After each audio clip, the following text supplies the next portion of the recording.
I'm turning 44 next month, and I have the sense that 44 is going to be a very good year, a year of fulfillment, realization. I have that sense, not because of anything particular in store for me, but because I read it would be a good year in a 1968 book by Norman Mailer. He felt his own age, 44, wrote Mailer in The Armies of the Night, felt as if he were a solid embodiment of bone, muscle, heart, mind, and sentiment, to be a man, as if he had arrived. Yes, I know Mailer wasn't writing about me, but I also know that he was.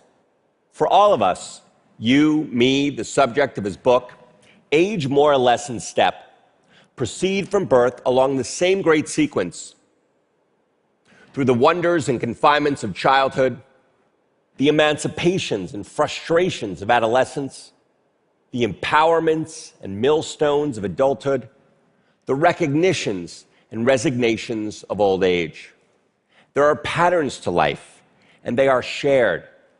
As Thomas Mann wrote, it will happen to me as to them. We don't simply live these patterns, we record them too. We write them down in books where they become narratives that we can then read and recognize. Books tell us who we've been, who we are, who we will be too. So they have for millennia. As James Salter wrote, life passes into pages if it passes into anything. And so 6 years ago, a thought leapt to mind. If life passed into pages, there were somewhere passages written about every age. If I could find them, I could assemble them into a narrative. I could assemble them into a life, a long life, 100-year life, the entirety of that same great sequence through which the luckiest among us pass. I was then 37 years old, an age of discretion, wrote William Trevor. I was prone to meditating on time and age. An illness in the family and later an injury to me had long made clear that growing old could not be assumed. And besides, growing old only postponed the inevitable, time seeing through what circumstance did not. It was all a bit disheartening. A list, though, would last. To chronicle a life year by vulnerable year would be to clasp and to ground what was fleeting, would be to provide myself and others a glimpse into the future, whether we made it there or not. And when I then began to compile my list, I was quickly obsessed, searching pages and pages for ages and ages.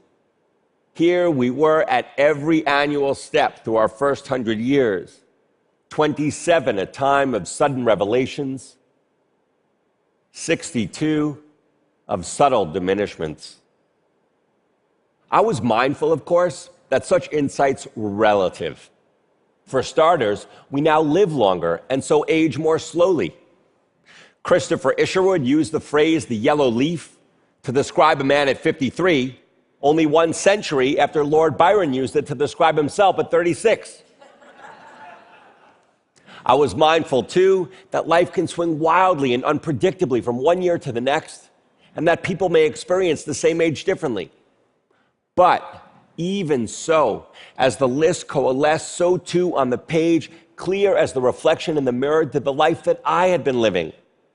Finding at 20 that one is less and less sure of who one is, emerging at 30 from the wasteland of preparation into active life, learning at 40 to close softly the doors to rooms I would not be coming back to. There I was.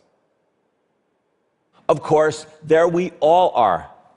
Milton Glaser, the great graphic designer, whose beautiful visualizations you see here, and who today is 85, all those years a ripening and an apotheosis, wrote Nabokov, noted to me that like art and like color, literature helps us to remember what we've experienced.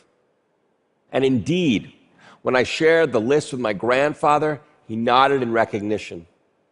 He was then 95 and soon to die, which, wrote Roberto Bolaño, is the same as never dying.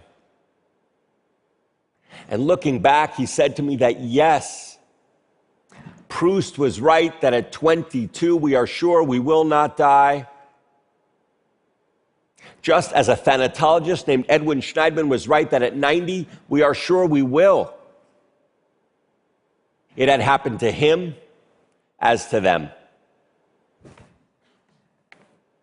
Now the list is done.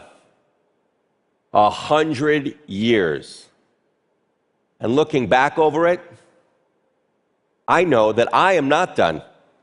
I still have my life to live, still have many more pages to pass into.